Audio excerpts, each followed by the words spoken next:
Shalom, selamat pagi Bapak Ibu Saudara yang dikasihi Tuhan. Sebelum kita mendengar renungan Mana Rema, mari kita akan sama-sama berdoa terlebih dahulu. Bapa, mengucap syukur untuk kesempatan yang masih kami dapatkan untuk kembali belajar kebenaran firman-Mu melalui renungan Mana Rema. Urapi hamba-Mu dan taruh kehendak-Mu untuk disampaikan.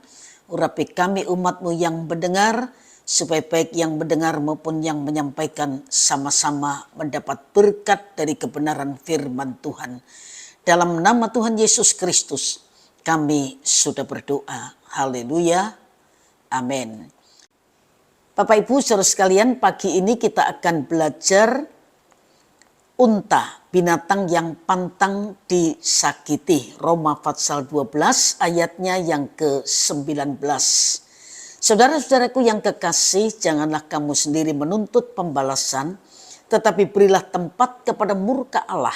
Sebab ada tertulis, pembalasan itu adalah hakku. Akulah yang akan menuntut pembalasan, firman Tuhan. Unta adalah binatang padang gurun. Ada yang berpunuk satu disebut dromedari, ada yang berpunuk dua disebut unta Bactrian.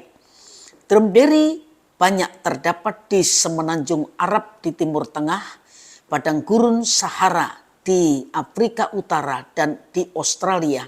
Setelah diimpor dari Arab pada tahun 1840 sampai 1907. Unta bisa berumur 40 sampai 50 tahun. Unta dewasa dalam keadaan berdiri bisa mencapai tinggi 1 meter 85 cm hingga pundaknya. Hingga punuknya bisa mencapai ketinggian 2 meter 15 cm. Unta bisa berlari dengan kecepatan konstan 40 km per jam. Atau jika lari cepat dalam jarak dekat 65 km per jam. Unta mampu berjalan jauh.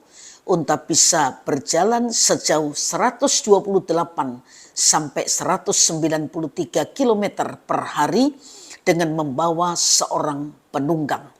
Beban unta bisa mencapai seberat 200 sampai 450 km dan berjalan sejauh 64 km sehari.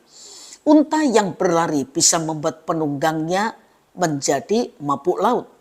Unta selain diambil susu dan dagingnya, biasanya dijadikan kendaraan beban. Bulunya bisa dibuat wool. Daging unta tidak mengandung kolesterol dan lemak. Lemaknya terkumpul di punuknya yang bisa mencapai sampai 36 kg. Unta adalah binatang pemakan segala omnivora. Dia bisa makan tanaman segar dan kering, ikan, daging, tulang, kulit, asin dan manis, bahkan tenda pemiliknya bisa dimakannya juga. Ada sifat yang khas dari unta, yaitu ia akan patuh di tangan tuan yang penyayang, tapi keras kepala dan pemarah kalau disakiti. Konon orang yang selalu bepergian dengan unta harus selalu berhati-hati karena unta bisa mengamuk, khususnya jika ia tidak diberi kebebasan atau dikurung di dalam kandang. Beberapa orang Kristen berlaku seperti unta, pantang disakiti, pantang dikecewakan. Jika seseorang menyakiti, maka ia akan melakukan aksi balas dendam. Memang manusia lebih cenderung membalas kepada seseorang sesuai dengan apa yang orang tersebut perbuat kepadanya. Tetapi Tuhan Yesus mengajarkan kepada kita untuk membalas kejahatan dengan kebaikan, sebagaimana Guru Agung kita, Tuhan Yesus Kristus, telah memberi teladan dalam hal ini. Tapi dibutuhkan kebesaran hati untuk mengasihi orang yang tidak mengasihi kita, untuk berlaku ramah kepada orang yang kasar, untuk murah hati kepada orang yang pelit, dan untuk bersabar kepada orang yang bawel. Orang yang sungguh-sungguh taat kepada Tuhan akan selalu menunjukkan perilaku yang konstan. Ia akan berbuat baik ketika orang-orang di sekelilingnya berbuat baik kepadanya dan tidak menjadi jahat meskipun orang lain berbuat jahat terhadapnya. Kita perlu mengembangkan terus sifat-sifat yang baik dalam hidup kita, seperti mengasihi tanpa syarat, yaitu mengasihi meskipun seseorang tidak menunjukkan kasihnya kepada kita.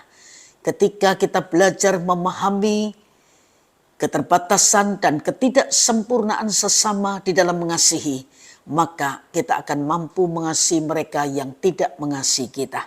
Sebab itu mari kita minta kepada Tuhan untuk tetap berlaku baik dan setia, meskipun kita tidak selamanya mendapatkan perlakuan yang baik. Perlakuan yang tidak baik seringkali menjadi ujian bagi ketulusan kita di dalam mengasihi. Roh Kudus penolong itu memampukan kita untuk melakukan kehendak Tuhan lewat kebenaran firman yang kita dengar, kita baca dan kita mengerti. Tuhan memberkati Bapak Ibu Saudara sekalian, dan mari kita akan sama-sama berdoa. Bapa, bersyukur buat kebenaran firman-Mu yang terus mengingatkan kami, biar kami memiliki kasih yang luas, yang besar seperti kasih Kristus, sehingga tidak ada niat untuk membalas dendam kepada orang yang menyakiti kami, merugikan kami. Tuhan tolong meteraikan firman-Mu, dan biar apa yang kami dengar pagi ini sungguh-sungguh memberkati kami dan memampukan kami untuk menjadi pelaku firman Tuhan, terus menebar kasih untuk kemuliaan nama Tuhan. Berkati semua yang sedang mendengar kebenaran ini, berkati juga setiap kami, dan biar sepanjang hari ini apapun yang akan kami kerjakan, Tuhan buat jadi berhasil untuk kemuliaan nama Tuhan. Terima kasih Bapa di surga, di dalam nama Tuhan Yesus Kristus kami sudah berdoa. Haleluya, amin. Tuhan memberkati Bapak Ibu Saudara sekalian, dan selamat pagi.